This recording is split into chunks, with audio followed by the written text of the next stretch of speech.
아파트 값도 터치한 것 아니냐. 문재인 정부의 소위 통계 조작 의혹 논란 일파만파 커지고 있습니다. 김현미 전 국토장관의 당시 아파트 값 상승률 발표를 보니 이거 아파트 값 통계 건든 것 아니냐라는 의혹을 감사원과 여당이 제기했습니다. 함께 보시죠.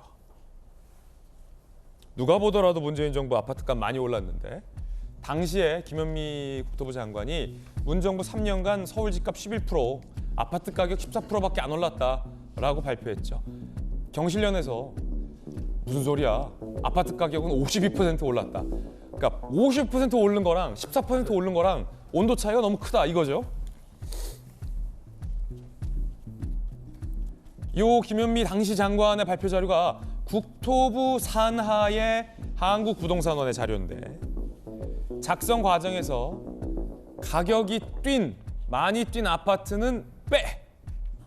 의혹이에요, 의혹. 그러면 상승분이 줄죠.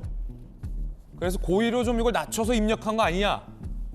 호가 높은 일부 단지 빼. 요거를 흔적을 감사원이 포착했다라고 오늘 중앙일보, 한국일보 등은 보도하고 있습니다. 아니 박수석님 어떻게 보세요? 당황스러운 일이죠. 그러니까 최근에 보도 보면은 그 소득과 주택에 관해서 지난 정부에서 계속 뭐 나쁘지 않은 지수들이 나온다고 했고 이게 사실은 국민들이 체감하는 거하고는 너무 동떨어졌으니까 좀 전에 저희가 그래픽에서 봤던 것처럼 국토부 장관은 전국의 아파트 가격이 11% 올랐다고 했지만 실질적으로 조사를 해보니까 50% 이상 올랐다는 거 아니에요? 이런 괴리에서 지난 정부는 계속 포장하면서 화장하면서 국민들을 속여왔던 것 아닌가라는 생각이 들고요.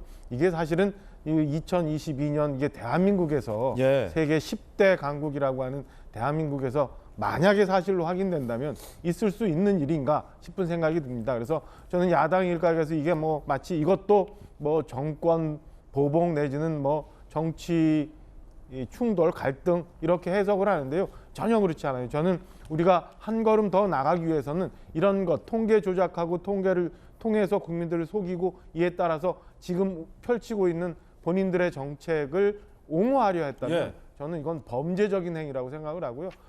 진실을 다 밝혀서 명명백백하게 밝혀서 책임져야 될 사람들은 책임져야 하는 사법적 영역의 문제라고 생각합니다. 당시에 김현미 장관의 발표 준비되어 있는데 직접 한번 다시 들어보겠습니다. 문재인 정부 들어와서 집값 폭등 인지하고 계시나요? 네, 잘 알고 있습니다. 어느 정도 올랐다고 보시나요? 감정원 통계로 11% 정도 올랐다고 알고 있습니다. 몇 퍼센트요? 11%라고 알고 있습니다. 11%요? 네네. 전부터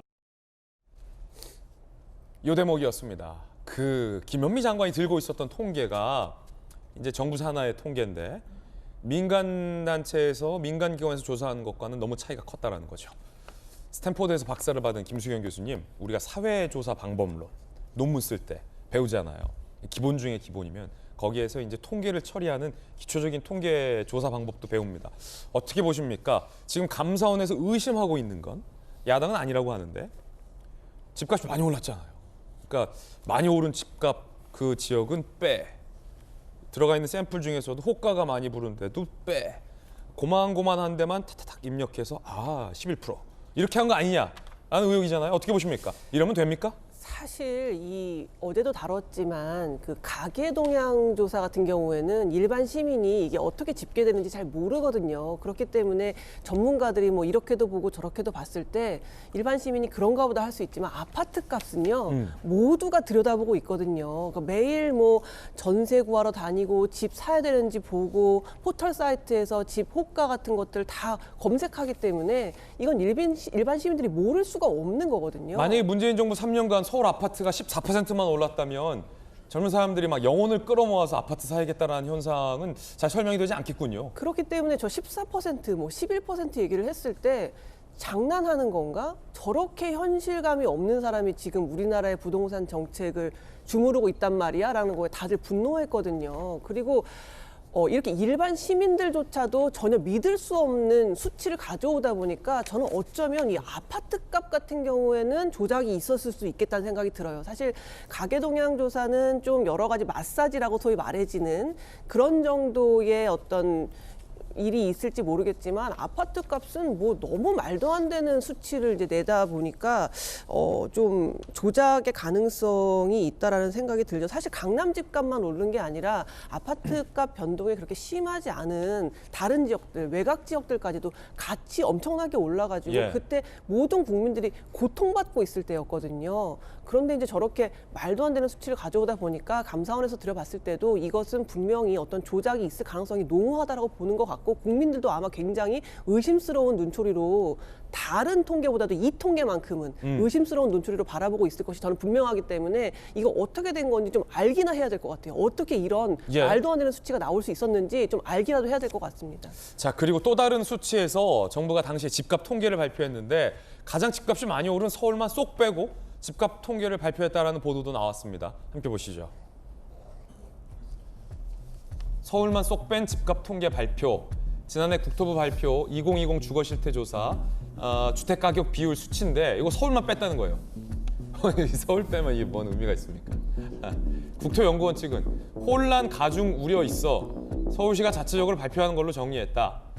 뭔가 좀 국토연구원도 고민이 많아 보여요, 당시에. 서울시는 발표 자료를 보면 2018년 5월에 한 차례뿐 이후에는 공식 발표 자료는 없었다는 거죠. 감사원에서는 의도적으로 통계를 조작, 은닉 여부 조사를 검토하고 있습니다. 예, 박수석. 아니 이게 뭡니까?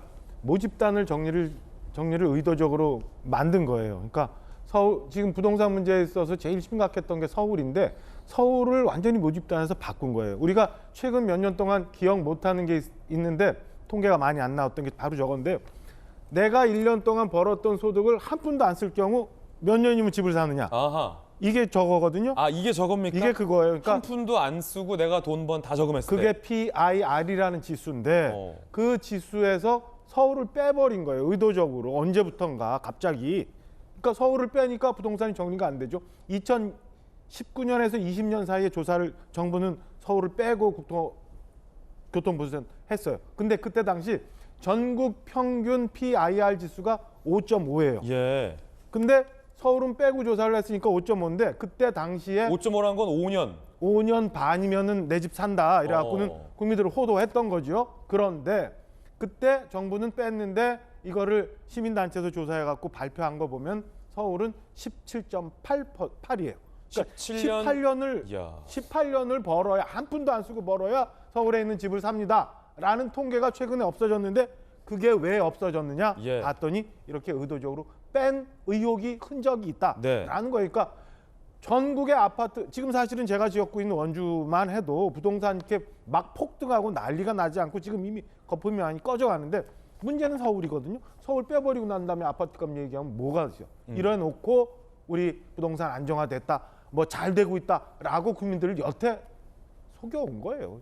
몇 년간 돈을 모아야 집을 살 수 있을까라는 수치에선 서울은 아예 빼버리고 문재인 정부 3년간 집값 인상률에서는 샘플을 손봐서 11, 14%만 상승했다라는 발표 자료가 나왔다라는 의혹 감사원에서 보고 있는 거고 여당의 박수석과 또 김수경 교수님 의견 들어봤습니다. 자, 그렇다면 야당의 전재수 의원님 의견도 좀 들어봐야 될 것 같습니다. 이게 조금 이상은 해 보여요, 의원님. 서울은 왜 뺐으며 그리고 많이 오른 값은 또 샘플에서 왜 뺐냐 이거죠. 일단은 그 문재인 정부의 부동산 정책이 실패한 것은 사실입니다. 사실이다. 예, 부동산 정책이 실패했다 그래서 실패한 부동산 정책을 은폐하고 또는 정당화하기 위해서 통계를 조작했다. 이것은 있을 수가 없는 일이죠. 있을 수 없다? 예, 있을 수가 없는 일이죠. 그리고 잘 아시다시피 그 부동산 시세는 이 공식적으로 정부 이전에 이제 한국감정원에서 발표하는 지금은 이제 부동산원이죠. 부동산에서 네. 발표하는 데이터가 있고 그다음에 대표적으로 이제 민간 섹터에서 발표하는 것 중에 KB 시세가 있습니다. 그다음에 KB 시세도 여러 가지 종류가 있습니다. 예를 들면 전국의 아파트 대단지 아파트, 전국의 아파트 시세를 주도하는 50개 대장주, 소위 말해서 이제 블루칩 아파트 지수를 따로 내기도 하고 또는 이제 빌라 지수를 따로 내기도 하고 그다음에 신축 아파트 따로 내기도 하고 뭐 이런 이제 여러 가지 데이터가 있습니다. 뿐만 아니고 이제 부동산 114라든지 완전히 이제 민간 섹터에서 데이터들이 나오거든요. 그렇기 때문에 어떤 관점에서 어느 시점에 어디 출처의 자료를 인용하느냐에 따라서 이 데이터는 다 틀립니다. 예를 들면 최근에 지금 부동산 시세가 나오고 있는데 올 한 해 전국 아파트 가격이 4%가 떨어졌다고 이야기를 합니다. 4%요. 그러면은 지금 예를 들면 서울 송파구에 있는 아파트들 보세요. 지금 최근에 7억이 떨어지고 8억이 떨어졌다는 뉴스가 엄청나게 나오거든요. 예를 들면 10억 원짜리 아파트인데 4%가 떨어졌다. 지금 보도 나오고 있는 거 데이터를 보게 되면 그러면은 10억짜리 아파트가 4천만 원 떨어졌다는 이야기거든요. 근데 지금 우리가 체감하는 거는 6억, 7억 떨어진 아파트가 서울에 수두룩하거든요. 그럼 이게 체감 데이터하고 실제 발표하고 있는 데이터 사이에 간극이 어마어마하게 크지 않습니까? 그러니까 이거를 어떤 데이터를 보느냐, 그다음에 어느 시점에 어떤 예. 관점에서 보느냐에 따라서 틀린 것이지 이것을 데이터를 조작했다? 이거는 있을 수가 없는 일입니다. 그러니까 정리하자면 김현미 장관이 당시에 여러 조사 중에서 집값 상승률이 적은 조사를 택해서 의도적으로 발표했을 수는 있어도 일부러 이걸 조작하진 않았다. 그러니까 이 데이터가 말씀해 어느 순간 데이터를 그 통계를 발표하고 어느 순간 예. 조사를 해서 발표하는 것이 아니고 지난 수십 년 동안 쭉 발표가 되고 있고 지금도 발표가 되고 있고 앞으로도 발표가 될 겁니다. 근데 이걸 어떻게 조작이 가능하겠습니까? 그리고 저는 이 지금 정권이 바뀌고 난 뒤에 중앙정부 예를 들면 해양경찰청, 국정원, 외교부, 통일부, 지금은 또 국토부까지 나서가지고 이전에 아무런 문제가 없던 것을 완전히 뒤집어 엎어가지고 감사원이 감사하고 그러고 난 뒤에 감사원이 지나고 나면은 경찰이 또 그걸 받아가지고 또 수사를 합니다.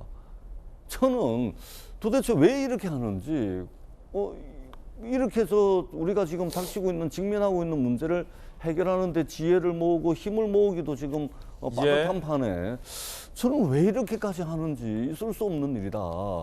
조작은 아니다. 그렇게 생각합니다. 조작은 있을 수 없다. 가능합니까? 그게 조작이 가능합니까? 예를 들면 부동산 시세 알겠습니다. 한국감정원에 300명의 조사원이 있거든요. 그 300명을 전부 입막음을 해야 그게 조작이 가능한데 그게 가능하겠습니까?